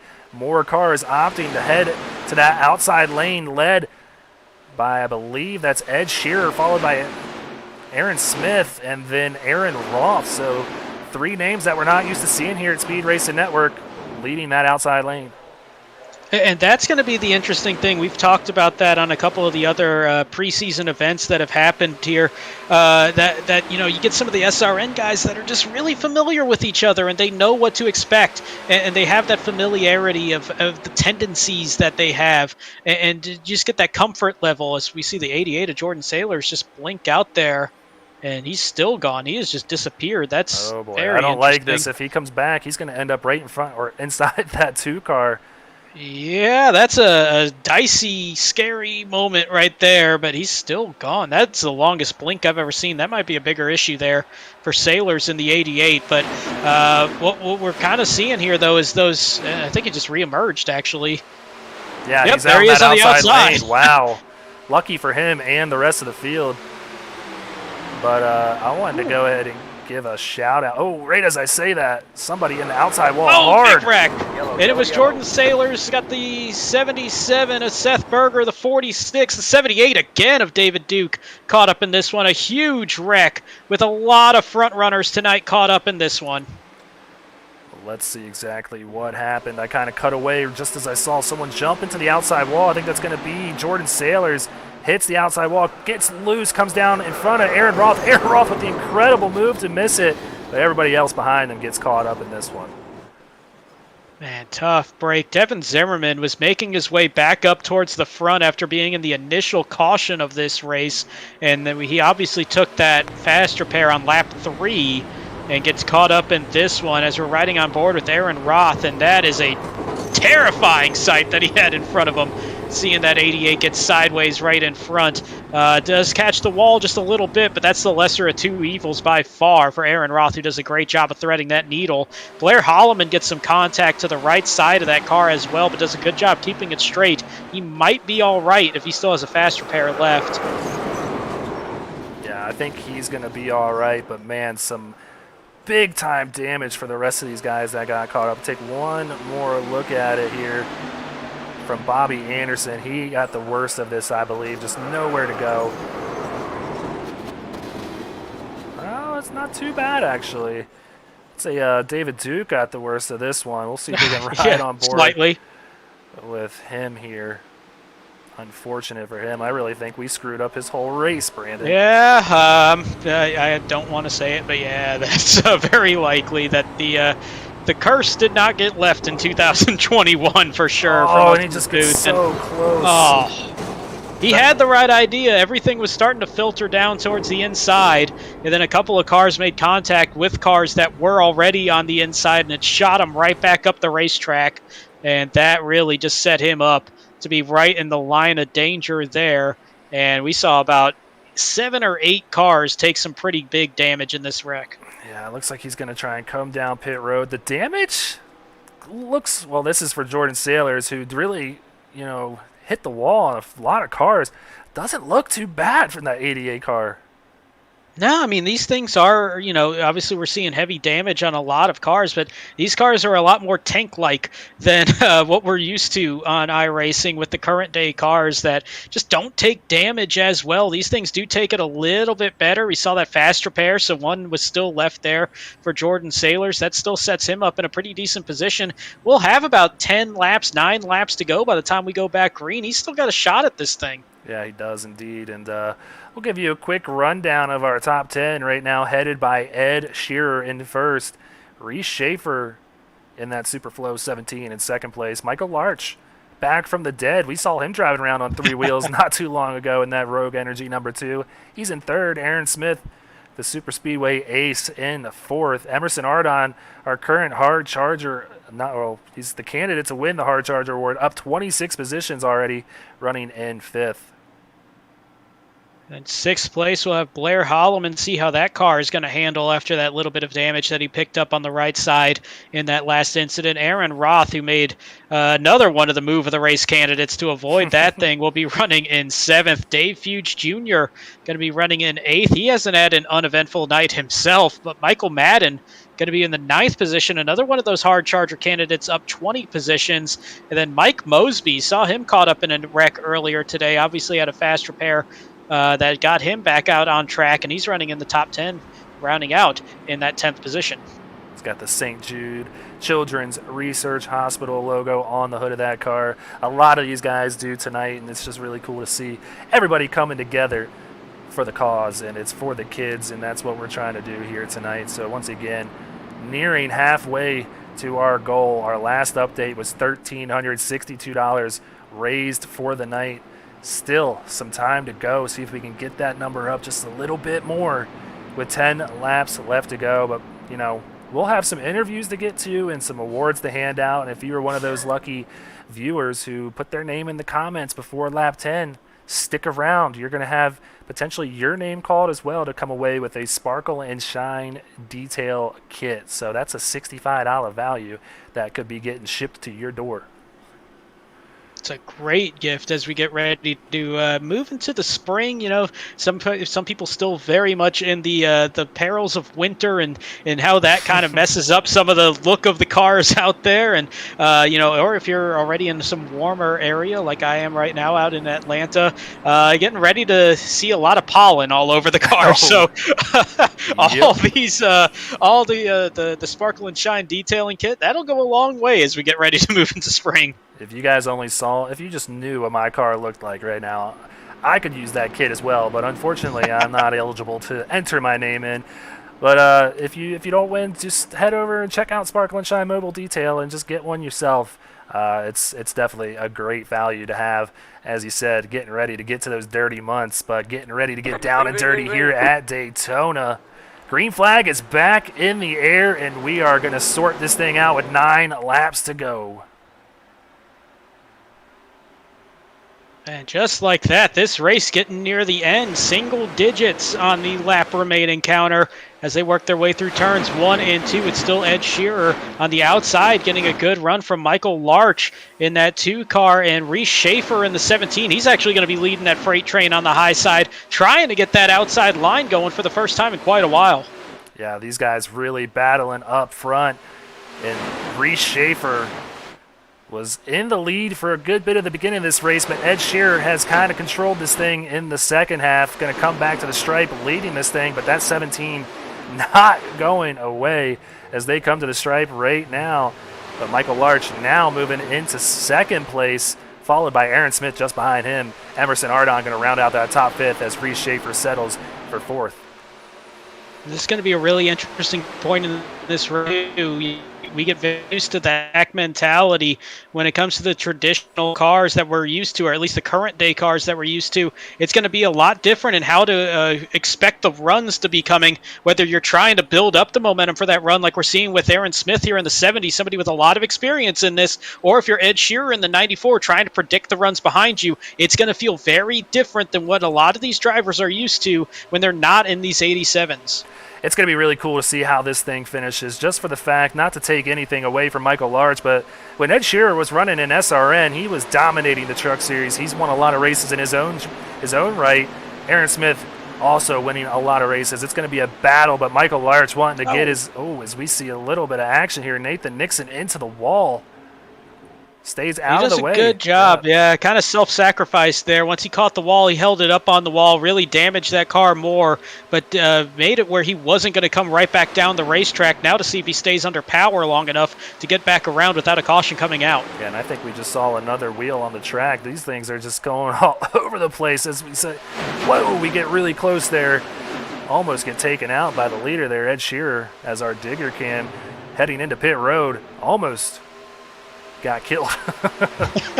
Well, the digger cam wasn't around in 1987. Neither were wheel tethers in 1987, as we're finding out. I wasn't around in 1987. Well, okay, I'm a little bit older than you are. I was, but yeah, that's this race. We were seeing those wheels everywhere, but we're seeing a lot of action everywhere. But amazingly enough, nobody really wanting to follow. We talk about it being a super speedway ace and that 6KI rating almost. Nobody wanting to follow Aaron Smith in that 70 car. And you look at that inside line, it's 9 guys out in that lead on that inside line that are all SRN drivers now. They're used to each other. That might be going a long way and maybe hurting that 70 car, where he's got no friends up there right now. Yeah, we talk about that all the time with the Rat Pack Racing Cash Dashes. It's all about who you know out there. And like you said, everybody in the top 10, except for Aaron Roth and Aaron Smith, the 2 Aarons in the field, everyone's familiar with one another. So Aaron Smith really going to have his work cut out for him if nobody comes up to help him. But just as I say that, the other Aaron's starting to get ever so closer to him, the 70 and 36. Oh, and just as I say that, he's in the wall. He's going to have to save it. Oh, still holding on. He's not. Yep, yeah, I thought he might be trying to dive down the pit road. Not going to have that shot to do it, but still keeps it under power. Now 4 laps to go. We stay green. Yeah, only 4 to go. This thing's going to fly by with the way these things are ripping around this track. It just sounds awesome. These things just sound like complete beasts. Oh, and someone else. Seeing some sparks coming out from under a car. Don't look now, but look who's helping that 70 in that outside line. There's that old Pepsi car, David Duke. We mentioned Michael Large being back from the dead. David Duke up to the top 5 once again. I'm not saying anything with David Duke's name in it. I've done enough for the night, but coming back to the stripe, going to take 3 laps to go in this thing. Barney just watching it unfold right in front of him.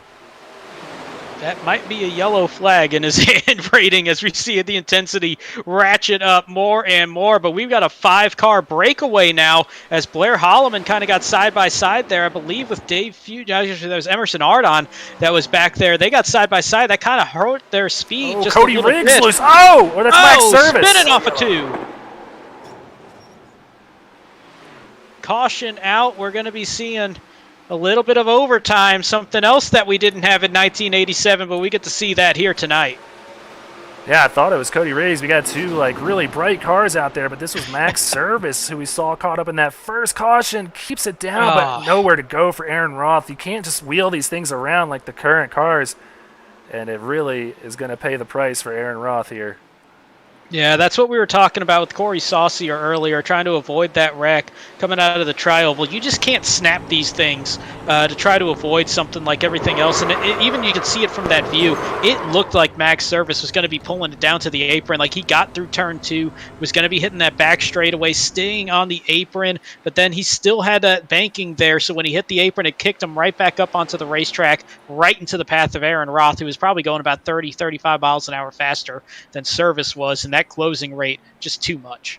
Well, while we have the time to do so, let's go ahead and run that quick commercial break from St. Jude one more time.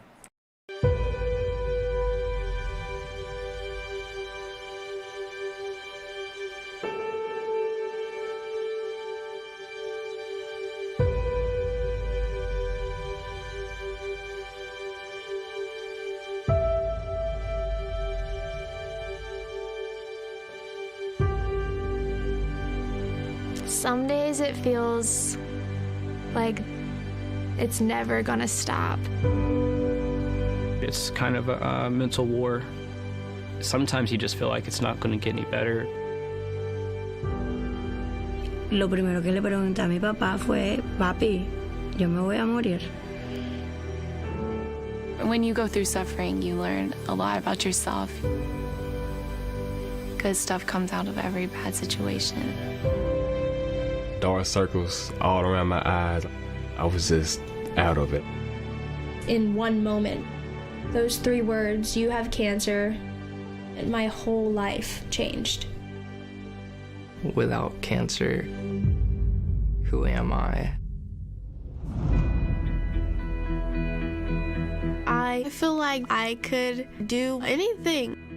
I could go to college, be a nurse, be a doctor, anything. I'm a straight-A student, focusing on getting my bachelor's degree in journalism. I'm just doing one step at a time.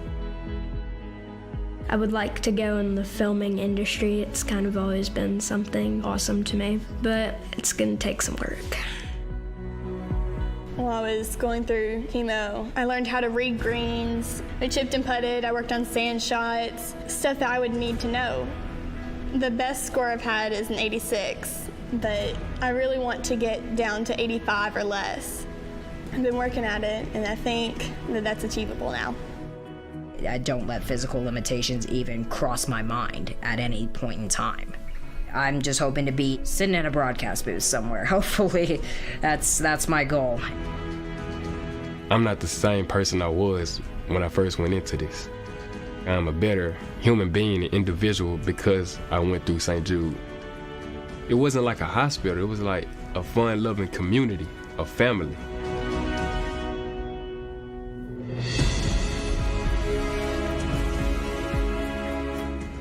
You and I have vowed that we will do everything in our power to bring about the defeat of these catastrophic diseases. St. Jude Children's Research Hospital, world-renowned. I need your help. Advancements in pediatric I science can't do it alone. and clinical care. Please help me. We're going to treat children of every creed, nationality, and color. And by the grace of God, it shall be done.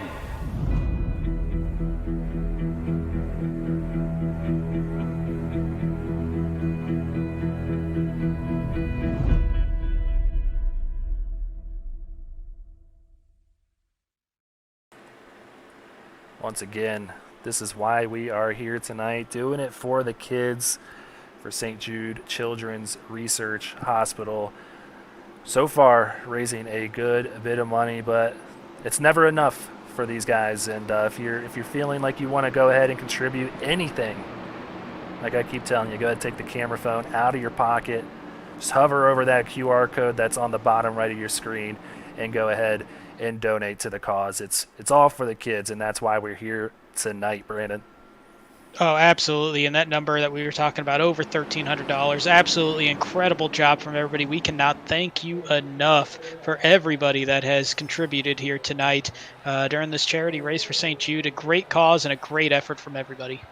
Well, as we see the green flag get ready to come back out, Brandon, we had some pit stops and some strategy taking place here potentially. Oh, yeah, as we get to overtime number 1, there is a possibility for more, and that could be putting fuel mileage into the question, and that might be why some of these guys like an Aaron Smith in the 70 car decided to make that pit stop, thinking that we might not make it back to the white flag before we see a caution as the racing really getting tight as we get to this first green-white checker. Yeah, he's way back there in 16th currently, but up here with this lead pack, still within striking distance. But if this thing goes to the start-finish line, as David Duke makes it 3 wide inside Michael Larch, he does everything he can to keep it off the wall. David Duke now up to 3rd as Ed Shearer coming back to the stripe. We might not have a green-white checker, Brandon. This thing is going to see the white flag come out this time. Barney's got it in hand. Last lap here at Daytona. Well, the mileage play might backfire on some of these guys, but the racing's still super tight. Everybody on the lead lap still in this race as we are getting some close racing. One sideways in 1 and 2. They're going to stay green right now. Seth Berger and Robert Anderson caught up in that one, but still running wide open up front. Yeah, big-time hit back there for the 69 of Michael Lepicki. But we're going to stay up front here as David Duke is so close to Reese Schaefer. He's trying to get up to the front by himself. No help for the 78. Reese Schaefer staying behind Ed Shearer. Will we see the 17 pop out to try and get this thing? Here he goes. He's going to push Ed all the way to this win. The 94 of Ed Shearer comes away your winner here tonight for the St. Jude Children's Research Hospital benefit put on by Revved Racing here. And I am so glad that there is electronic scoring when it comes to iRacing, because I have no idea how they were going to sort out from about 4th on back. But Ed Shearer picking up the win, and Reese Schaefer just pushing him all the way, deciding 2nd place good enough tonight. Dave Fuge Jr. going to take home the 3rd position, and Michael Larch, unbelievable drive from him, avoiding so many wrecks tonight, getting caught up in a couple moments, but still wheeling that thing to 4th, as well as David Duke, who was in the top 5 as well after a very eventful race for his point as well there. Man, that was an awesome finish. You don't always want to see these things come down to green-white checkers at super speedways, but when they do, it puts on a great show to the end. And thinking they had a little bit of a deal up front, considering that 17 pushed this 94 all the way to victory lane. And that's exactly why we're seeing him doing some donuts on the infield here tonight. Hey, maybe Reese Schaefer thought I could really use a button box right now. In second place good enough. I'll take it. But Ed Shearer, the big winner tonight, and he did a great job. And we were talking about that a couple laps ago before that last caution came out, about how we're so used to the handling of the cars that we're used to driving, these 87s, having to drive it in the mirror and having to block runs. That's going to be so much different in these 87s because it's going to feel incredibly different. And he did a tremendous job of keeping that thing out front really for the last 12 laps or so, as we got a demo derby in these 87s now. Yeah, I think it's just everybody just having a good time. There's a good 10 cars out there just celebrating exactly what we just pulled off here tonight, Brandon, and that was an awesome race to benefit charity, and that's exactly what it's about. There's no hurt feelings here tonight. You know, we did what we came to accomplish, and we raised money for St. Jude Children's Research Hospital. Absolutely, and once again, a huge thank you to everybody that chipped in, no matter the amount, if it's $1, if it's $10, $100, however much anybody chipped in. We absolutely thank you. That total, absolutely incredible that we heard earlier, probably even higher now. Great job to everybody, and we cannot thank you enough. Let's go ahead and give you the rundown of the finishing order. Just look at all those cars down there at the start-finish line. Ed Shearer coming away with the win. Reese Schaefer coming home in 2nd. Dave Hughes Jr. going to round out that top 3. Michael Larch in 4th. And David Duke coming back from the dead. It's going to be in 5th. Blair Holloman had some right side damage in that next to last caution, still wheels that thing to the 6th position. Lucas Lyons caught up in a couple wrecks as well, and the 7 car winds up in position 7. Cody Riggs in that tie-dye looking 59 will be in 8th.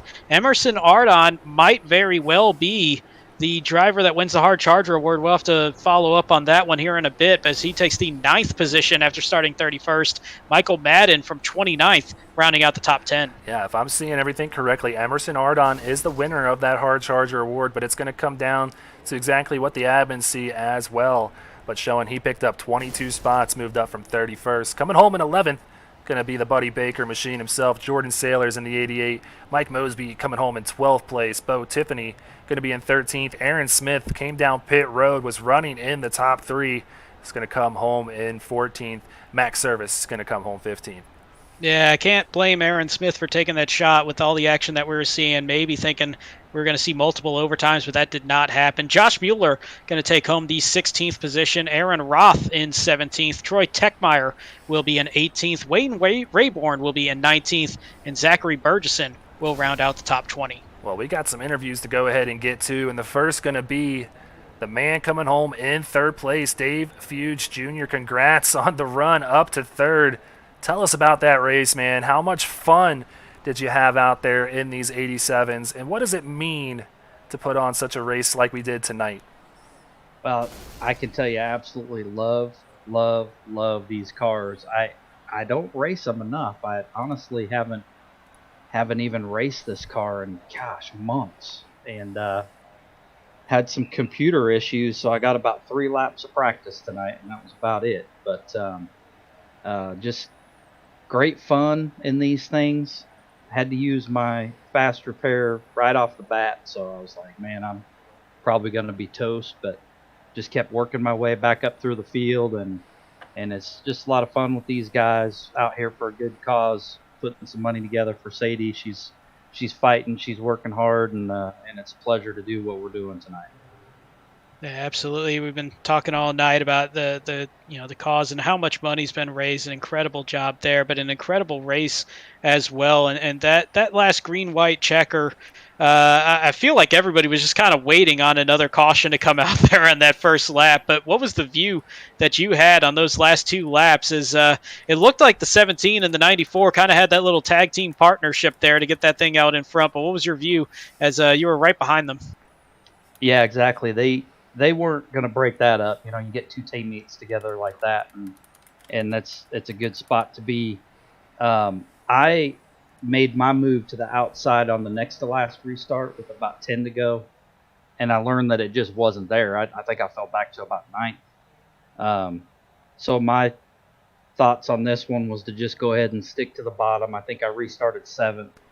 I was just going to stick to the bottom, let it play out, and you knew there was going to be some guys that were going to try the outside, so I tried the outside. I was just hoping they would try to pass each other and kind of slow themselves down, and I thought I was going to try actually going to the apron coming through the trioval, but Michael Larch, who was behind me, got a better run, and he actually snuck down there first, so I was like, well, I might just force myself high and hope Duke wasn't out there, because everything's happening so fast, and we put on a heck of a show there those last couple laps. I know that, but I know that it was an 82, 83 laps of a good show tonight for sure. I hope everybody enjoyed it. I hope Sadie had a good time watching, and I hope she's doing well.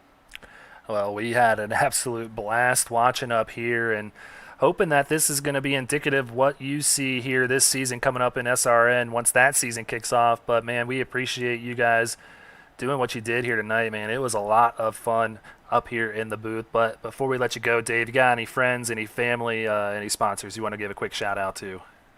Yep, as always, I got to thank my wife, Rebecca. Without her support and her love of this as well, I wouldn't be here doing it and having the fun that I have.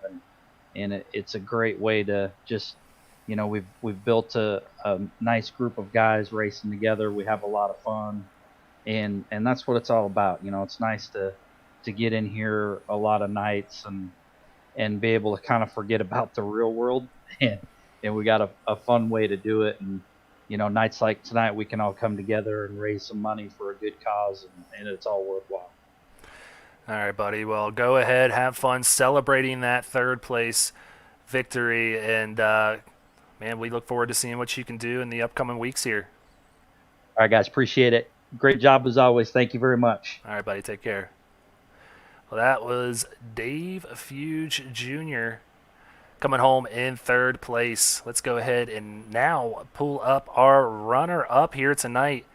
That's going to be Reese Schaefer coming home in that 17 Superflow Chevrolet. Reese, tell us what it was like out there tonight, just flying around on these 87s, coming home in 2nd, and exactly what it means to put on such an event like we did tonight. Yeah, these cars were so much fun. Going around here, they're honestly unique to everything I've ever driven. You get the let off going in the corners. They're super tight, but you're just absolutely flying, and you can even push and just stay with people. And honestly, racing these events, it's always so awesome. Just doing it for a great cause, and just helping people out. And it's these kind of races are always just meaningful, no matter what happens. So came home in P2 tonight. It was a great race. I got into David Duke on lap 60, and I really didn't mean to. I feel bad. But other than that, I just try to stay up front all night, and that was my goal coming in. I didn't want to get back in the mess and just try to stay up and hopefully find a couple teammates. And I found Ed, and we were able to work together and pulled out a 1-2. So it was awesome. That was a great finish there for y'all in that overtime that we had, and it definitely it seemed like it was going to be impossible once 2 cars kind of locked up there on that inside. That outside line was there, but just didn't seem like anybody could get a run. Was that kind of your experience tonight, and that outside line just not really kind of working out there for everybody? Yeah, definitely. We were early in the race. I was trying to get back up there and working with. I'm not sure who was running me. I was trying to stay out there, and it's even hard to stay with the person because you're so tight coming in.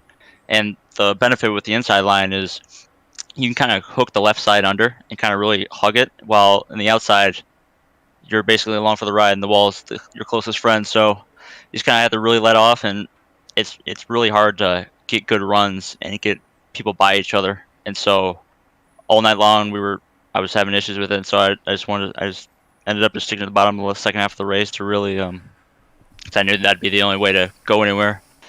And the good thing is I was able to find the bottom at the right time, so P2 it is. Yeah, coming home P2, working with the teammate and getting it done, coming home 1-2. So before we let you go, Reese, you got any friends, any family you want to give a quick shout out to? Yeah, I got my family watching, and my friends Evan, Paige, Jenna, they're out there. And I'd like to thank some of our sponsors: Healthcare Billing, Burgess Farms, Boss Security, Current Dental Labs, Parkway Lanes, Park Brothers Racing, Zim Designs, Burger Arts, and 100 on Anesthesia Associates. Really appreciate them coming on board with us this season, and can't wait for a great year. All right, man. Well, we look forward to seeing what you do in the coming weeks, but great job tonight. Go have fun, celebrate with your teammates, and have a good night, bud. Appreciate it, guys. Thanks for everything you do. All right, thanks, bud. Well, that was Reese Schaefer coming home in second. But before we get to the viewer award winner, we got our own winner here to interview tonight. Let's go ahead and bring up Ed Shearer, our winner here for this race at Daytona. Ed, congrats on the win. Tell us what it means to come away with a win at such a meaningful race, putting on a benefit for charity here tonight. Oh, that's amazing, Greg. I mean, just big shout out to Revved and everybody who put this together. I mean, it was such an amazing event, and such even better for such a great cause in St. Jude. My grandfather, before he passed away, always every month made a donation to St. Jude, and it just means a lot, like, coming here and being able to do what I was able to do tonight. And just, I know he's watching me up high above and just saying how happy he is of me, and I know he loves me to death and loves that I do this for a living and stuff, but I mean, it's just amazing. Oh, man, that's real touching there. Shoot, I don't know how to follow that one, but no, I mean, that was an absolutely incredible race, and we saw so many lead changes. But once you got up in front there near the end, it just seemed like that outside line was just never really going to come in, and you were just really having a good job there, just blocking everything. And then you had that partnership of Reese Schaefer at the end of that, during that overtime. But what was it like out there, out in front, and cars that I don't think many people really have a whole lot of experience in, and how they handle trying to block all those runs that are coming up behind?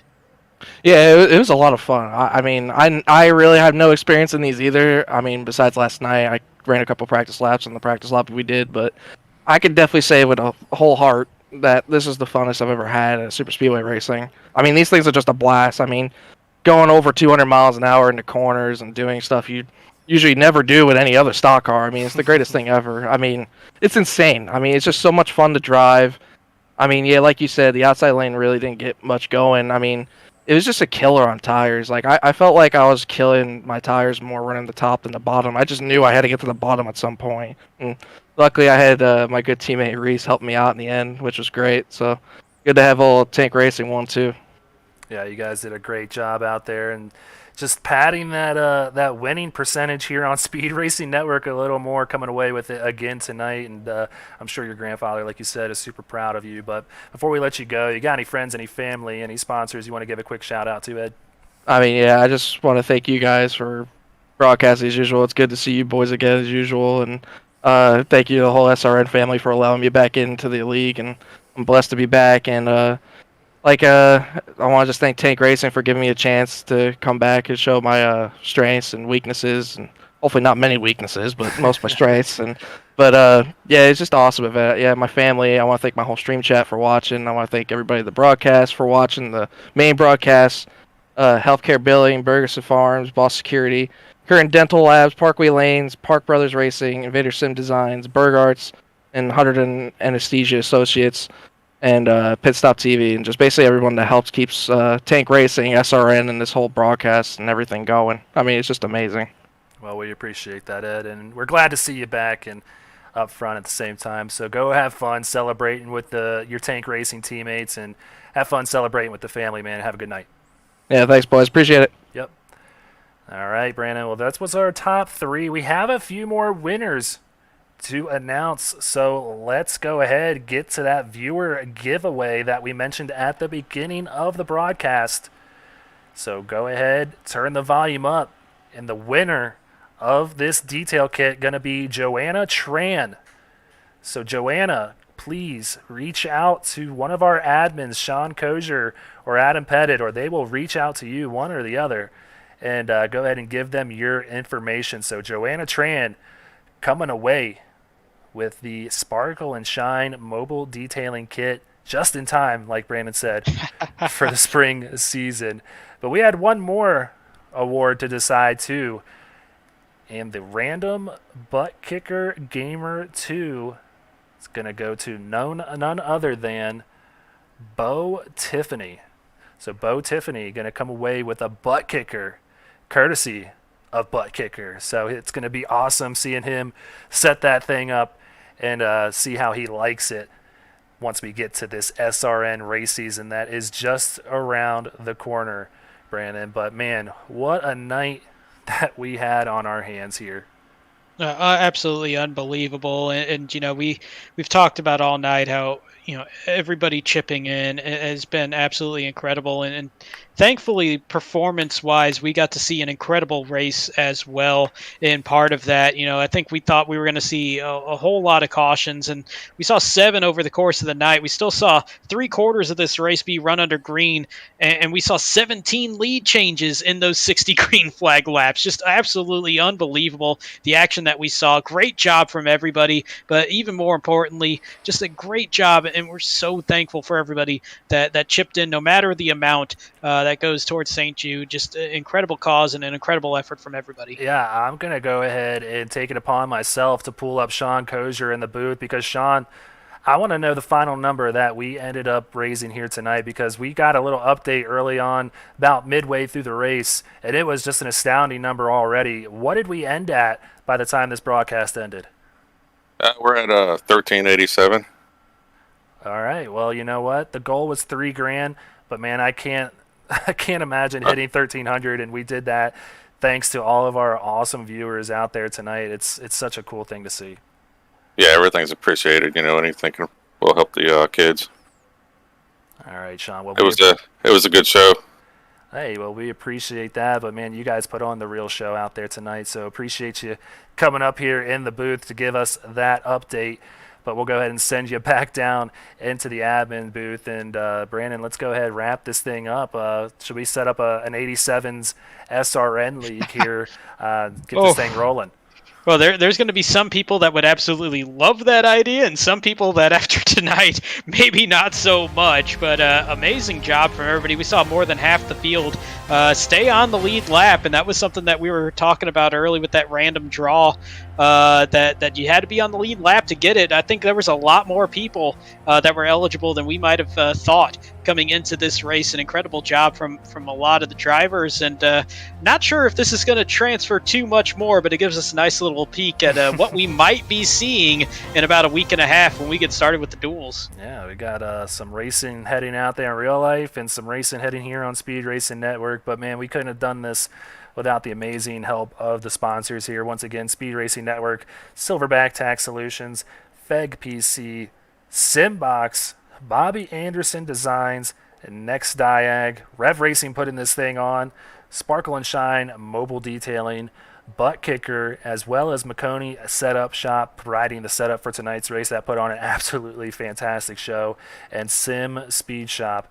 Everything that they put together could not have been done without them. It's just I'm speechless of what the event that we just saw here tonight, Brandon, and I appreciate you for also coming out and helping me out here tonight. So looking forward to the season once we get it started here at the end of February, beginning of March. Well, thank you for letting me back and doing all this, and definitely with you. Can't wait as a driver in the Xfinity League and broadcasting as well. Looking forward to getting things started here pretty shortly. That season coming right up around the corner here, about a week and a half away from us getting started. Yeah, ever so close, but that is going to do it for us tonight. I just want to give a big thank you to all of you out there in the chat that just took it upon yourselves to help us get so close to our goal. No matter the number that we came to, whether we achieved the goal or not, we achieved everything we could have dreamed of here tonight, almost reaching $1,400. So thank you guys so much. And St. Jude's Children's Research Hospital is going to appreciate every little bit of that. So thanks for helping out the kids. Thanks for joining us here tonight. And thanks for all these drivers putting on an amazing show. We couldn't have done it without them. So that is going to be it for us here tonight on Speed Racing Network. So have a good night. And as always, remember to go faster.